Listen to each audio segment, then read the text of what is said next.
চব্বিশের ছাত্র গণঅভ্যুত্থানের পর নবনির্বাচিত জাতীয় সংসদের প্রতি দেশের মানুষের প্রত্যাশা অনেক বেশি বলে মন্তব্য করেছেন জাতীয় সংসদের deputy speaker barrister Kaysar Kamal MP. তিনি বলেন, জাতীয় সংসদ বাংলাদেশের মানুষের আশা আকাঙ্ক্ষার প্রতীক। অতীতের বিভিন্ন নির্বাচিত সংসদ নিয়ে জনগণের মধ্যে নানা প্রশ্ন ও সমালোচনা ছিল, তবে বর্তমান সংসদে জনগণের প্রতিনিধিত্ব, মত প্রকাশ এবং গণতান্ত্রিক চর্চার সুযোগ আরও বিস্তৃত হয়েছে।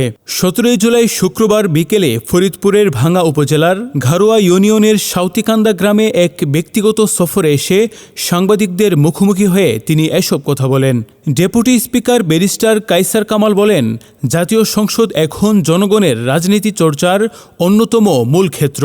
আগামী দিনের বাংলাদেশ কিভাবে পরিচালিত হবে, সংসদই তার দিক নির্দেশনা দিবে। তিনি আরও বলেন, সরকারি ও বিরোধী দল উভয়ের অংশগ্রহণে দলীয় স্বার্থের ঊর্ধ্বে উঠে সংসদকে আরও কার্যকর করার চেষ্টা চলছে। 24-এর গণ অভ্যুত্থানে যারা রক্ত দিয়েছেন তাদের আত্মত্যাগের প্রতিফলন ঘটানোর লক্ষ্যে আমরা কাজ করছি।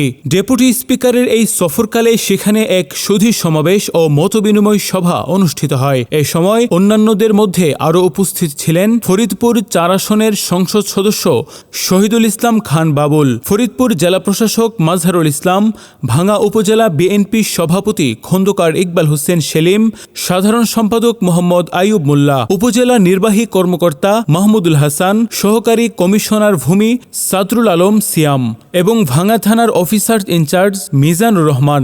এর আগে বাগেরহাট ও ফরিদপুর সফরের অংশ হিসেবে ডেপুটি স্পিকার ভাঙ্গা এসে পৌঁছালে স্থানীয় প্রশাসন ও দলীয় নেতাকর্মীদের পক্ষ থেকে তাকে ফুলেল শুভেচ্ছা ও উষ্ণ অভ্যর্থনা জানানো হয়।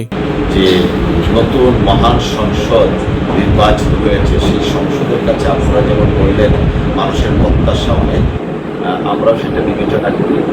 এই জাতীয় সংসদ বাংলাদেশের আশা আকাঙ্ক্ষার প্রতি প্রায় 2008, 14, 18, 24 এই 3-4টে সংসদ বেসিক্যালি জনগণের প্রতিনিধিত্ব করতেন না, যেটাকে বলা হতো যে রাবার স্ট্যাম্প অথবা মাস্টার ভয়েস হিসাবে পরিচালিত হয়েছে।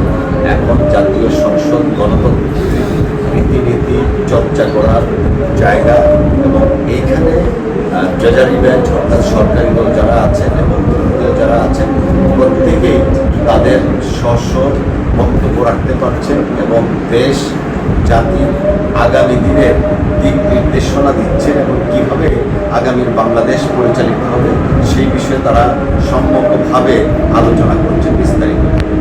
আমরা সংসদের পক্ষ থেকে একটা কথা বলতে পারি যে ত্যাগের বিনিময়ে বাংলাদেশে আজকে নতুনভাবে গণতন্ত্র প্রতিষ্ঠা হয়েছে। সেই গণতন্ত্রকে প্রাতিষ্ঠানিক রূপ দেওয়ার জন্য সংসদ নেতা মাননীয় প্রধানমন্ত্রীর নেতৃত্বে এবং বিরোধী দলীয় নেতার সহযোগিতায় আমরা দলমত প্রত্যেক দলের মতের ঊর্ধ্বে উঠে সংসদকে কার্যকর করার জন্য সবাই প্রচেষ্টা করছে। আর সেই সাথে এই জনগণ যেন সকল আশা আকাঙ্ক্ষার প্রতীক হিসাবে সংসদ প্রতিষ্ঠিত হয় সেইভাবে আমরা পরিচালিত করছি। এখানে একটা কথা মনে রাখা দরকার, আমাদের বাংলাদেশের 3টা অঙ্গ আছে।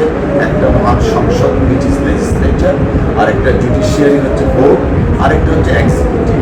তো এই লেজিসলেচার থেকে আমরা আইন প্রণয়ন করি এবং এই আইনটার মাফিক চলাচল করে হলো এক্সিকিউটিভ।